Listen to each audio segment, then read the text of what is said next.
ভারতের প্রতি তার ভালোবাসা রয়েছে দীর্ঘদিন ধরেই। বিভিন্ন সময়ে সে কথা বলেওছেন। হিন্দি গানের সঙ্গে রিল পোস্ট করতেও দেখা যায় তাকে। সেই ডেভিড ওয়ার্নার এবার অদ্ভুত একটি তথ্য প্রকাশ্যে আনলেন। জানালেন ভারতের আধার কার্ড পেয়ে গিয়েছেন তিনি। এবার অপেক্ষায় রয়েছেন ভোটার কার্ড পাওয়ার। আরসিবির বিরুদ্ধে ঘরের মাঠে খেলতে নামবে দিল্লি, তার আগে সমাজ মাধ্যমে একটি ভিডিও পোস্ট করেছে তারা।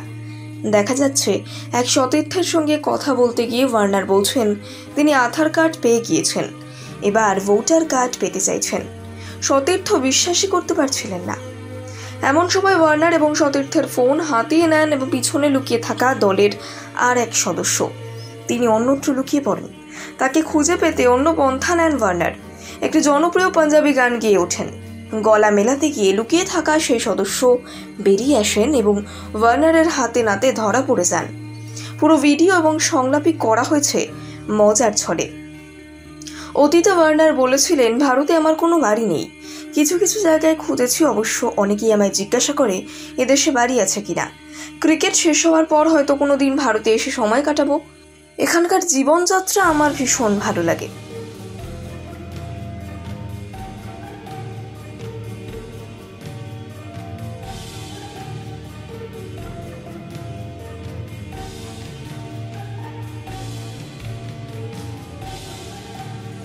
ভারতের প্রতি তার ভালোবাসা রয়েছে দীর্ঘদিন ধরেই। বিভিন্ন সময়ে সে কথা বলেওছেন। হিন্দি গানের সঙ্গে রিল পোস্ট করতেও দেখা যায় তাকে। সেই ডেভিড ওয়ার্নার এবার অদ্ভুত একটি তথ্য প্রকাশ্যে আনলেন। জানালেন ভারতের আধার কার্ড পেয়ে গিয়েছেন তিনি। এবার অপেক্ষায় রয়েছেন ভোটার কার্ড পাওয়ার। আরসিবির বিরুদ্ধে ঘরের মাঠে খেলতে নামবে দিল্লি, তার আগে সমাজ মাধ্যমে একটি ভিডিও পোস্ট করেছে তারা। দেখা যাচ্ছে এক সতীর্থের সঙ্গে কথা বলতে গিয়ে ওয়ার্নার বলছেন তিনি আধার কার্ড পেয়ে গিয়েছেন, এবার ভোটার কার্ড পেতে চাইছেন। সতীর্থ বিশ্বাসই করতে পারছিলেন না। এমন সময় ওয়ার্নার এবং সতীর্থের ফোন হাতিয়ে নেন এবং পিছনে লুকিয়ে থাকা দলের আর এক সদস্য তিনি অন্যত্র লুকিয়ে পড়েন। তাকে খুঁজে পেতে অন্য পন্থা নেন ওয়ার্নার। একটি জনপ্রিয় পাঞ্জাবি গান গেয়ে ওঠেন। গলা মেলাতে গিয়ে লুকিয়ে থাকা সেই সদস্য বেরিয়ে আসেন এবং ওয়ার্নারের হাতে নাতে ধরা পড়ে যান। পুরো ভিডিও এবং সংলাপই করা হয়েছে মজার ছলে।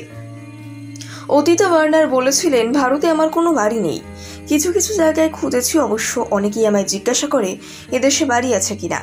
ক্রিকেট শেষ হওয়ার পর হয়তো কোনো দিন ভারতে এসে সময় কাটাবো। এখানকার জীবনযাত্রা আমার ভীষণ ভালো লাগে।